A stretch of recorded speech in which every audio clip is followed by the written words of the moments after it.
Hi ಎಲ್ಲರಿಗೂ ನಮಸ್ಕಾರ. ಈ ವಿಡಿಯೋದಲ್ಲಿ ನಾವು ಕರ್ನಾಟಕ ಸ್ಟೇಟ್ ಬಡ್ಜೆಟ್ ಬಗ್ಗೆ ತಿಳ್ಕೊಳ್ಳೋಣ. ಇದು ಅಪ್ಕಮಿಂಗ್ ಎಲ್ಲ ಕಾಂಪಿಟೇಟಿವ್ ಎಕ್ಸಾಮ್ಗಳಲ್ಲಿಯೂ ಹೆಲ್ಪ್ ಆಗುತ್ತೆ. ಮೊದಲನೇ ಕ್ವಶನನ್ನು ನೋಡೋಣ. Who prepares the Karnataka state budget? Karnataka state ಬಡ್ಜೆಟನ್ನು ಯಾರು ತಯಾರಿಸ್ತಾರೆ? ಇದಕ್ಕೆ ಸರಿಯಾದ ಉತ್ತರ ಫೈನಾನ್ಸ್ ಡಿಪಾರ್ಟ್ಮೆಂಟ್, ಹಣಕಾಸು ಇಲಾಖೆ ಇದರ ಸರಿಯಾದ ಉತ್ತರ ಆಗುತ್ತೆ ಆಪ್ಷನ್ ಬಿ.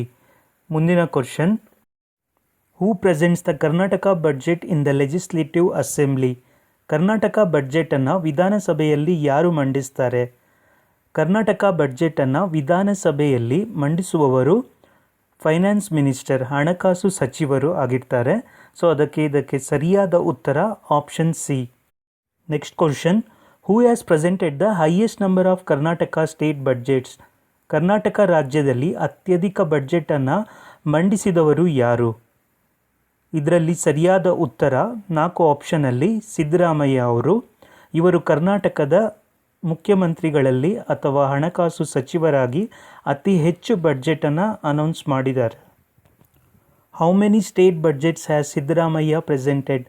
ಸಿದ್ದರಾಮಯ್ಯ ಅವರು ಎಷ್ಟು ಕರ್ನಾಟಕ ರಾಜ್ಯದ ಬಡ್ಜೆಟನ್ನು ಮಂಡಿಸಿದ್ದಾರೆ?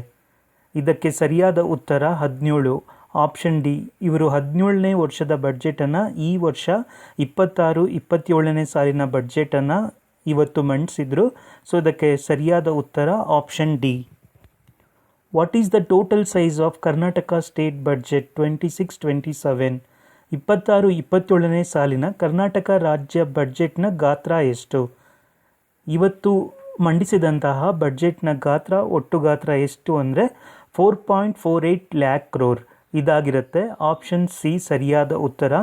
ಸಿದ್ದರಾಮಯ್ಯ ಅವರು ಮಂಡಿಸಿದ 2026-27ನೇ ಸಾಲಿನ ಕರ್ನಾಟಕ ರಾಜ್ಯ ಬಡ್ಜೆಟ್ನ ಒಟ್ಟು ಗಾತ್ರ 4,48,004 ಕೋಟಿ ಆಗಿರುತ್ತೆ. Next question. Which article of the constitution deals with the state budget? ರಾಜ್ಯ ಬಡ್ಜೆಟ್ಗೆ ಸಂಬಂಧಿಸಿದ ಸಂವಿಧಾನದ ಯಾವ ವಿಧಿ ಯಾವುದು ಅಂತ ಕೇಳಿದ್ದಾರೆ.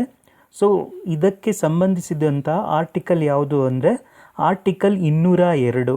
ಆಪ್ಷನ್ ಬಿ ಸರಿಯಾದ ಉತ್ತರ ಆಗುತ್ತೆ.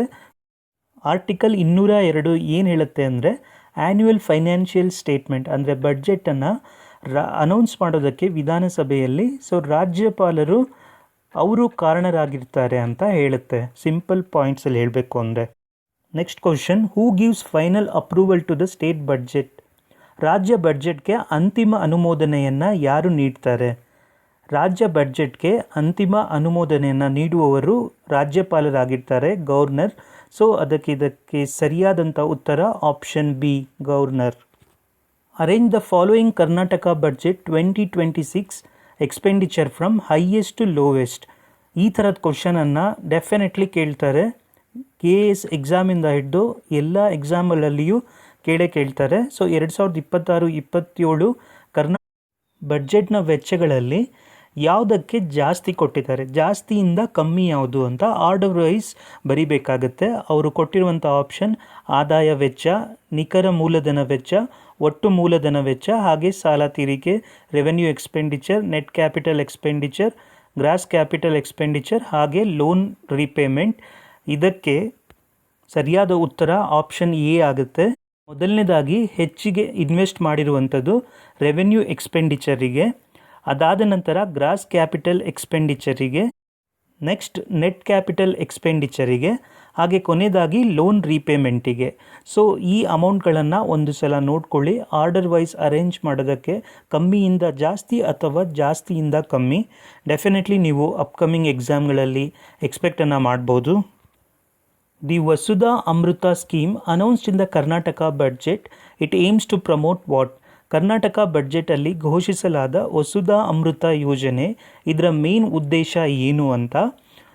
ಇದಕ್ಕೆ ಸರಿಯಾದ ಉತ್ತರ ಆಪ್ಷನ್ ಬಿ ಆಗುತ್ತೆ. ಪರಿಸರ ಸ್ನೇಹಿ ಮತ್ತು ಸ್ಥಿರ ಕೃಷಿ ಪದ್ಧತಿಗಳನ್ನು ಉತ್ತೇಜಿಸುವುದಕ್ಕೋಸ್ಕರ ಈ ಸ್ಕೀಮನ್ನು ಲಾಂಚ್ ಮಾಡಿದ್ದಾರೆ.